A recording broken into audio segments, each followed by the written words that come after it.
Salamlar, bugün sizlərə Fransa və İngiltərə haqqında danışacağıq. 11-ci, 16-cı əsrlərdə. Gəlin başlayaq. Əvvəlcə Fransadan danışacağıq. Bildiyimiz kimi, Fransa ərazisi ümumiyyətcə inkişafına görə tam olaraq bərabər səviyyədə getmirdi. Şimalında vəziyyət tamam başqa idi, cənubunda tamam başqa idi. Şimal və cənub. Gəlin indi baxaq görək, bunlardan hansında vəziyyət çox yaxşı idi, digərində isə yaxşı deyildi. Bildiyimiz kimi 11-ci əsrdən Fransada kənd təsərrüfatı daha da çox inkişaf etməyə başladı. Gəlin buraya yazaq. 11-ci əsrdə kənd təsərrüfatı inkişaf etdi.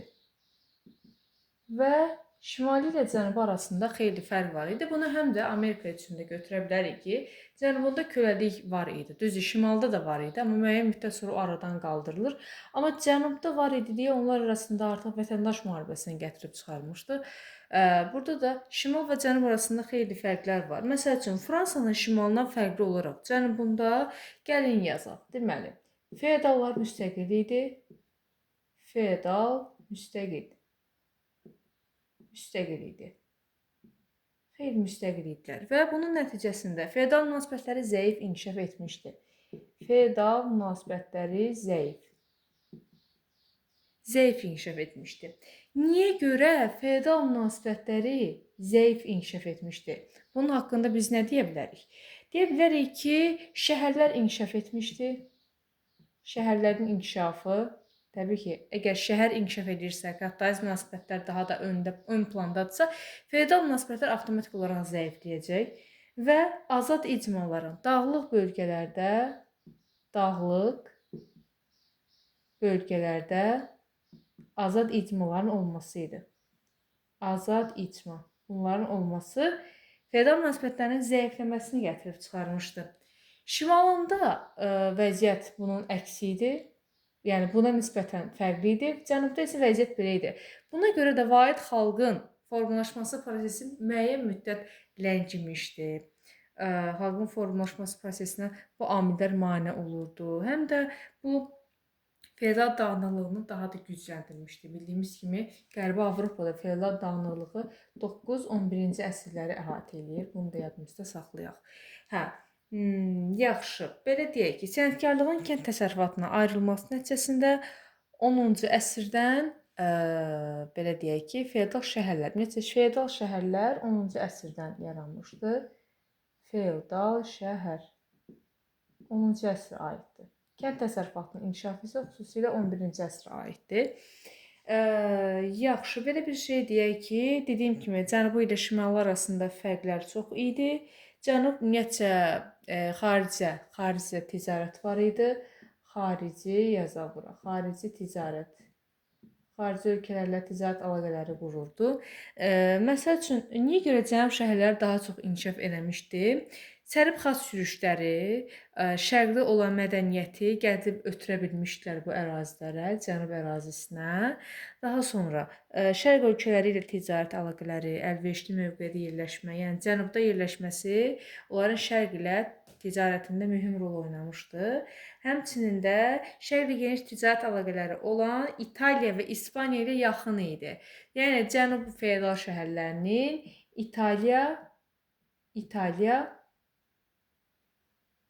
İspaniya ilə yaxınlığı, bunlarla əlaqədə olması onu daha da inkişafına gətirib çıxarmışdı. Və təbii ki də artıq şimal hissəsində yavaş-yavaş iqtisadi əlaqələr bərpa olunurdu. Kənd təsərrüfatı məhsulların bərpası yavaş-yavaş gətirəcəkdi şimalda baş verən prosesləri buna dönüşdürəcəkdi. Amma müəyyən müddət sonra. Yəni, cənubda daha tez olmuşdu, nəinki şimalda. Şimalda da yavaş-yavaş başladı. Məsəl üçün, 13-cü əsrin sonu Paris bütün Şimali Fransanın ən böyük iqtisadi mərkəzi oldu. Paris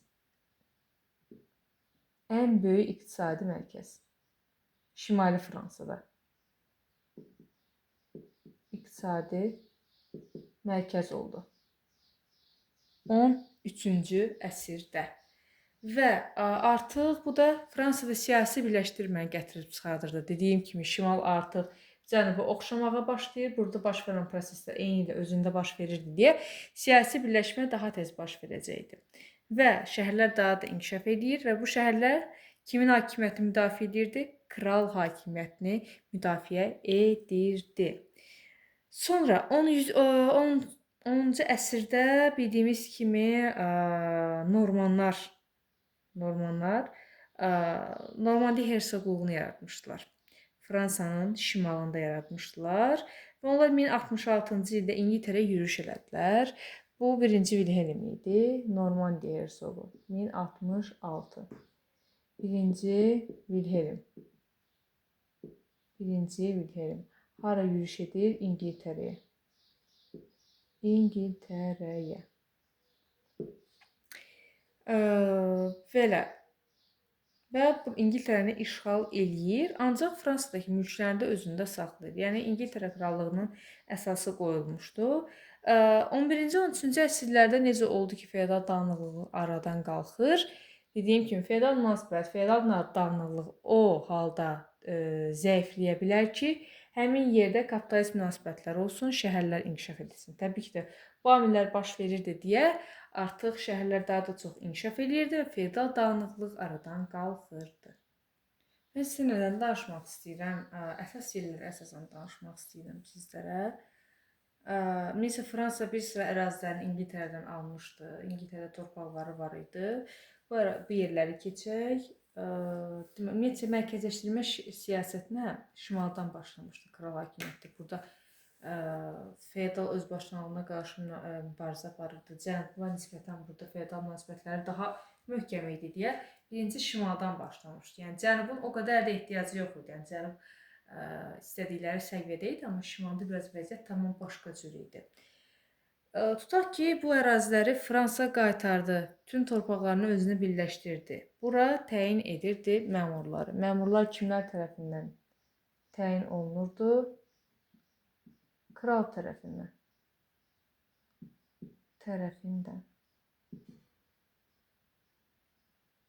Kral tərəfindən təyin edilirdi.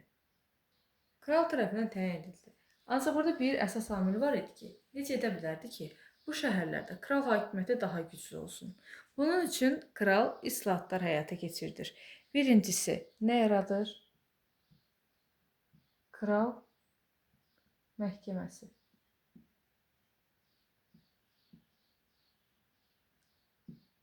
Kral məhkəməsi yaratdı.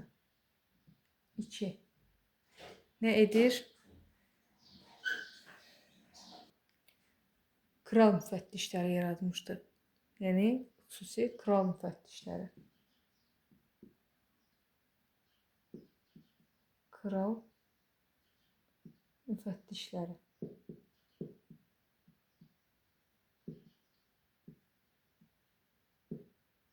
Xüsusi kral müfəttişləri. Sonra vahid pul sistemi tətbiq edir.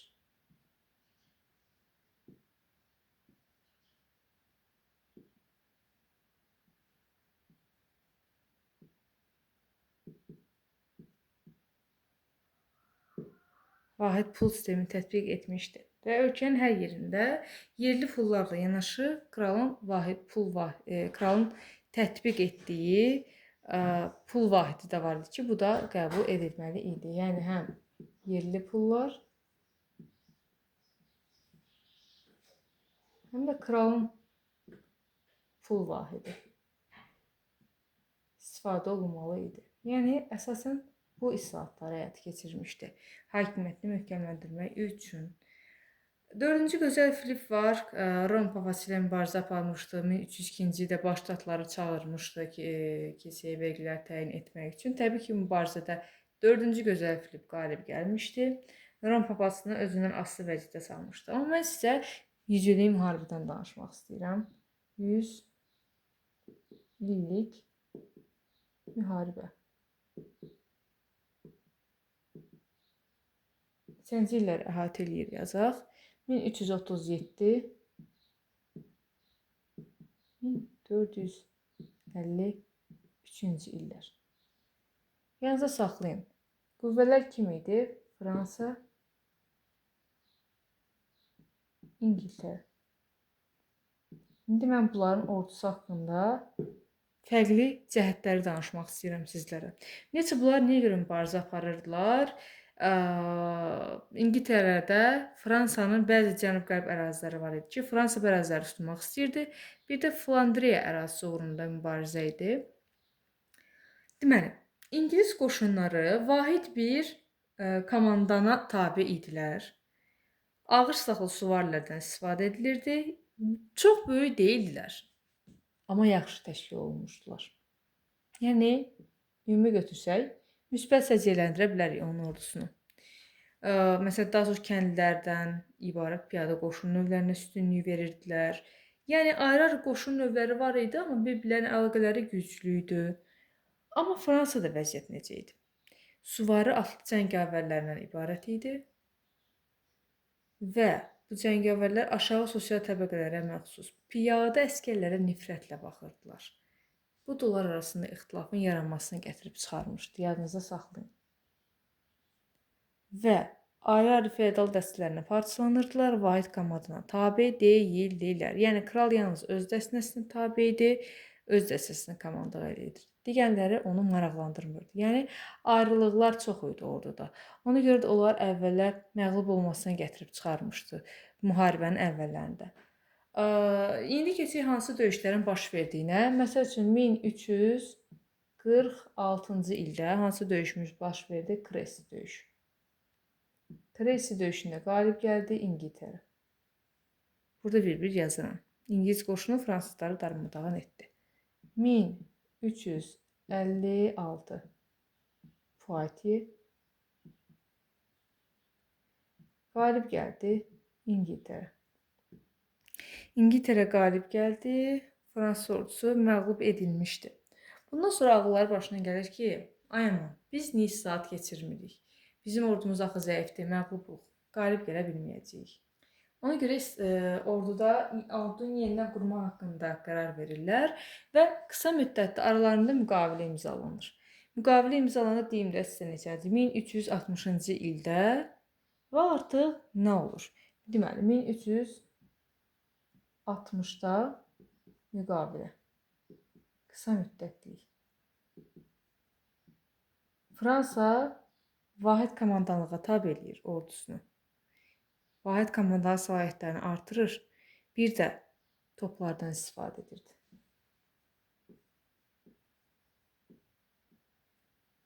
Bayaq dedim, orduda cəngavərlər daha çox üstünlük təşkil edirdi.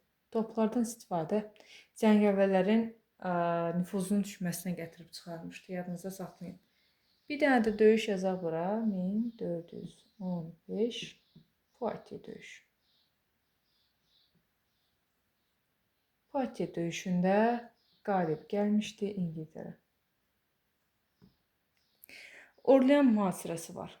Orlean. 1428-ci il Orlean mühasirəyə alınır. Orlean şəhəri.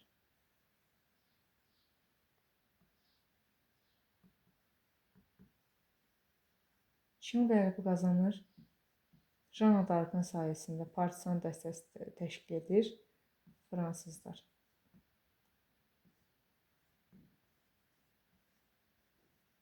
Amma onu dəyərləndirmirlər onun bu əziyyətini, arxasında durmurlar. Sonra isə o ingilislər tərəfindən ələ keçirilir.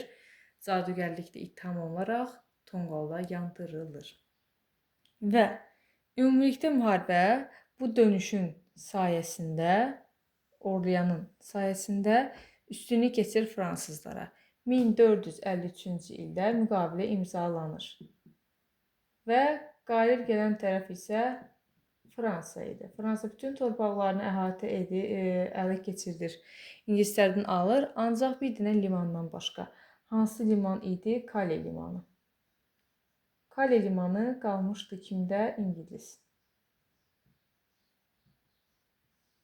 İngilisdə qalmışdı. Belə, döyüş üsullarında mühüm döyüş nöqtəsi oldu. Yüzillik müharibədə və toplardan istifadə edilməsi, dediyim kimi, cəngavərlərin əhəmiyyətini itirməsinə gətirib çıxardı.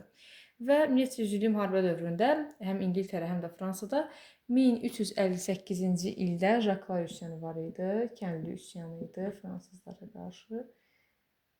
Bu Fransada idi. 1381 İngiltərədə. Bu Jaklardır. Bu Wat Tyler. Wat Tyler üsyan. Hər iki üsyan da düzdür, məğlub oldular, amma bunlar konkret tələblər vermişlər şaha. Bu da bu üsyanı digərlərindən fərqləndirir. Müəyyən qədər yumşalma olmuşdu. Müəyyən qədər yumşalma, sərt qanunları yumşaldılmışdı. Hə, belə. İndi keçirik digər əsas hissəyə. İndi sizlərə İngiltərə haqqında danışacağım müəyyən qədər. Bayaq Fransa haqqında danışdıq. Fransanın əsas hissələrini qeyd etdim, yazdım. Hal-hazırda isə İngiltərəyə keçirik. Ümumiyyətcə İngiltərədə tayfalar necə, yəni xalq necə formalaşıb, ondan başlayaq əvvəlcə. Deməli 5-ci əsrin əvvəllərində 5-ci əsrin əvvəli Alman mənşəli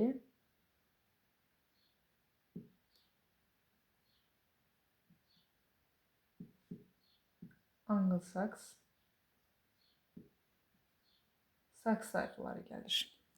Onların gəlməsi nəticəsində gəlirlər, İngiltərəni işğal edirlər. Belə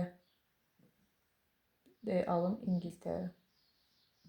İngiltərəni işğal edirlər. Bunun nəticəsində yaradırlar 7 krallıq. 7 krallıq yaradırlar. Daha sonra 9-cu əsrdə İngiltərənin bir hissəsini gəlir kimlər ələ keçirdir? Anglo-Saks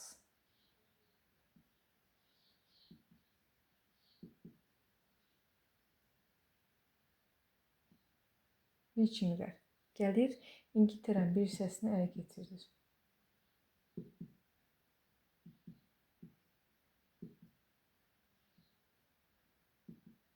İngiltərənin bir hissəsini gəlirlər, ələ keçirdirlər. Bununla da burada Anglo-Saks tayfaları ilə Vikinglər arasında nə olur? Bunlar birləşirlər, nə yaradırlar? Artıq İngilislər adlanırlar. Viking, Anglo-Saks,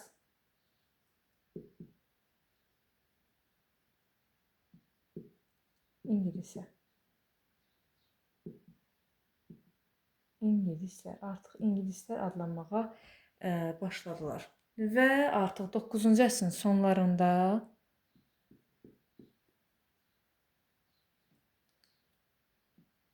vahid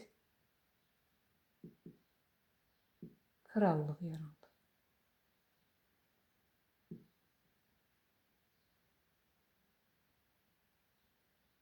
Vahid krallıq yaranmışdı. Və belə, bayaq dediyi Fransada əslində bunu qeyd etdim. 10-cu əsrdə Normanlar gəlirlər. İddiaları var idi təbii ki, İngilis torpaqlarına. Gəlirlər. Ümumiyyətlə gəlirlər Fransanın şimalında məskunlaşırlar.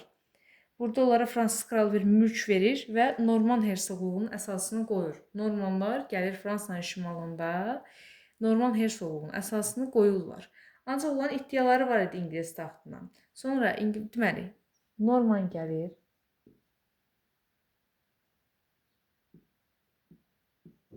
Fransanın şimalına. Düzdürmü? Burada nə yaradır? Hersoqluq. Norman hersoqluğu. Gəlir bunu yaradır. Bu hersoqluğun İngiltərə ərazisinə iddiası var idi. İddianın nəticəsi nə olur? 1066-cı ildə İngiltərəni işğal eləyir, düzdürmü? Buradakı İngiltərəni, yəni Hastings döyüşüdür, qeyd edim, Hastings döyüşü, Hastings deyirlər. Hastings döyüşü adlanır. Bu döyüşdə İngiltərə kralının piyadalardan ibarət Anglo-Saks qoşunlarını məğlub edir. Yəni Anglo-Saks qoşunlarını məğlub eləmişdi. Məğlub etdikdən sonra İngiltərəni işğal edirlər, London tutub özünü İngilis kralı elan eləmişdi. Bu işğalın nəticəsi olaraq deməli İngiltərə kralı elan edir özünü 1-ci Vilhelm və mərkəzləşmiş dövlətin əsası qoyulur, kral hakimiyyəti güclənir. Sosial-iqtisadi səbəblərdə isə təhkimli vəziyyətə düşür kəndlilər və feodallaşma prosesi başa çatır. Daxili və xarici ticarət daha da inkişaf etmişdi. Birinci Vilhelmlə nə deyə bilərik? Məsəl üçün, o mülkləri öz tərəfdarları arasında bölüb bunu Böyük Karl da etmişdi. Sonra Frans kralı Ludwig də məsələn öz tərəfdarlarına paylamışdı. Yəni bunu birinci Vilhelm də etmişdi. Yəni 1066-cı ildə İngiliz kralı olur. İngiliz kralı olur. Kim? Birinci Vilhelm. 1066 1087. Bu illərdə olmuşdu. Onun dövründə vergi sistemi, kral məhkəməsi təkmilləşdirilir və əhali siyahıya alınır. Əhali siyahıya alınır. Bu bir sıra ölkələrdə var, siyahıya alma. Bu bir sıra ölkələrdə var. Kəndlərin müəyyən bir təhkimli vəziyyətə düşürlər. Feodallar kralın vasallığı elan edirlər. Yəni belə. Yəni güclü bir hökmdar olmuşdu. Müəyyən qədər tədbirlər həyata keçirmişdi. 2-ci Henrixdən danışaq biraz. 2-ci Henrix 1154 1189-cu ildə olub hakimiyyətdə. O 3 ilə islahat keçirdi. Məhkəmə, hərbi, kilsə. Qadın hansı uğurlu olmayıb? Kilsə. Qalan hamısı uğurlu olub. İndi biraz bunlardan danışaq. Məsələn, kral məhkəməsi haqqında deyə bilərəm ki, kral məhkəməsinin səlahiyyətlərini biraz artırır. Yəni hər bir azad adam ödənc müqabilində kral məhkəməsinə müraciət edə bilərdi. İş icraçılar tərəfindən aparılırdı. Bu Azərbaycanda da belə idi. Yadınıza gəlirsə məhkəmə sistemində də belə bir şey var idi. Və bu məhkəmə islahatının nəticəsində nə olur? İngiltərə üçün vahid kral hüququ yaranmağa başlayır. Kral məhkəməsinin dediyim kimi səlahiyyətləri artır. Və bu İngiltərəni bütünlüklə əhatə etdiyinə görə yerli qanun məcəllələrini də əvəz edir. Kilsə islahatı niyə uğurlu olmur? Kilsə üzrə nəzarət tətbiq etmək istəyir kral, amma bu alınmır. Yəni kilsə başçısı buna narazılıq eləyir, ona görə uğurlu olmur. Amma islahatdan ümumi nəticəsi olaraq mərkəzləşdirilməyə kömək etmişdi. İndi biraz hərbi islahatdan danışım müəyyən qədər sizlərə. Yəni hərbi islahatdan danışım ki, hər bir azad adam əməlşun olaraq silaha malik olmalı idi və kralın çağırışı ilə yürüşdə iştirak eləməli idi. Bir də feodalların dəqiqə, mərkəzi dəyişim. Feodalların belə deyək ki, krala göstərdiyi hərbi xidmət müddəti azaldılır. Və kimlər? Deməli, feodala kralı qalxan pulu adlı xüsusi vergi verməli idi. Yəni bu müddət əvəzinə nə verməli idi? Qalxan pulu ödəməli idi. Və bunun nəticəsində artıq muzlu cəngavərlər cəlb edilirdi orduya. Yəni kimlər? Muzlu cəngavər olmalı idi. Və bunun nəticəsində bu kralın baron qoşunlarının asıllığını azaldır.